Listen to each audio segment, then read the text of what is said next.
Hello दोस्तों, हमने जो बीएसटीसी की सीरीज़ शुरू की थी जिसमें हमने पिछले वीडियो में सिलेबस के बारे में डिस्कस किया था।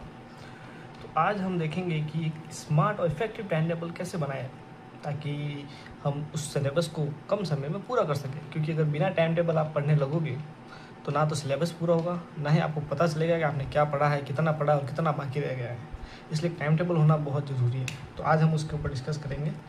देखिए, हमने इस टाइम टेबल को आपके 2 मंथ के हिसाब से बांटा है कि आज से हमारे पास सिर्फ कितने महीने हैं, 2 महीने के हिसाब से मैंने डेज़ के अंदर इसको डिवाइड किया है कि हम कितने दिन तक किस विषय को पढ़ेंगे।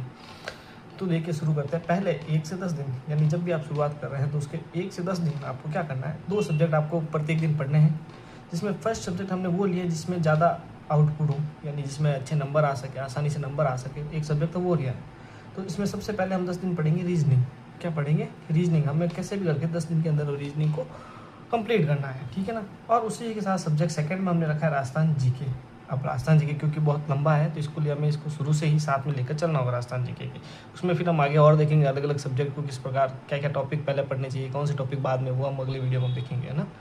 फिर अगले जो 11 से 20 दिन है, यानी अगले नेक्स्ट 10 दिन, जैसे ही आपका ये कंप्लीट हुआ टारगेट, उसके बाद 10 दिन के लिए हम क्या पढ़ेंगे, टीचिंग एप्टीट्यूड, ठीक है ना। और उसके साथ पढ़ेंगे राजस्थान का जी के। अगले 10 दिन जैसे 21 से 30 दिन होते हैं तो हम क्या सा सब्जेक्ट लेंगे, थर्ड सब्जेक्ट लेंगे हमारा हिंदी, और साथ में चलेगा राजस्थान का जीके, ठीक है ना। और उसके अगले 10 दिनों तक हम पढ़ेंगे रोजाना इंग्लिश, सुबह एक टाइम और शाम को वापस राजस्थान जीके, ठीक है ना। ये इतने करने पर आपके अगर हमारे यहाँ देखिए 1.5 महीने के अंदर ही हमारा कंप्लीट सिलेबस पूरा हो सकता है, ठीक है ना। 2 महीने के अंदर हम राजस्थान जीके को पूरा कवर कर लेते हैं। 10-10 दिन में हम सभी इस सब्जेक्ट को एक बार टच कर लेते हैं ताकि सारे टॉपिक जो है हमारे आराम से एक बार टच हो सकते हैं, ठीक है। अब हमारे पास जो 20 दिन बचे हैं यहाँ पर, अब हमें सिर्फ और क्या करना है, रिवीजन। यानी अब हमें कोई भी यहाँ न्यू चीज़ नहीं पढ़नी है, नई चीज़ आपको यहाँ ट्राई नहीं करनी है कि अब हम ये सब्जेक्ट पढ़ ले, ये चीज़ पढ़ ले, या वहाँ से नोट मिल गया है वो पढ़ ले, वैसा कुछ नहीं करें। जो आपने पढ़ा है ना उन्हीं को रिवीजन करें तो आपका सिलेक्शन हो सकता है। लेकिन अगर हम यहाँ नई चीज़ पढ़ने लग गए तो फिर भूल जाओ, सिलेक्शन भी होगा, ठीक है ना। अब हम बात करते हैं कि भाई बुक्स, इसमें कौन सी बुक्स। तो मेरे ख्याल से आपके लिए लक्ष्य की बुक्स अच्छी आती है। लक्ष्य की आप बुक्स ला सकते हो ताकि उसमें सारा कंटेंट भी अच्छा दिया हुआ है और अच्छे से आप पढ़ोगे, उसको रिवीजन करोगे बार बार, तो आपके लिए सिलेक्शन भी अच्छा हो जाता है।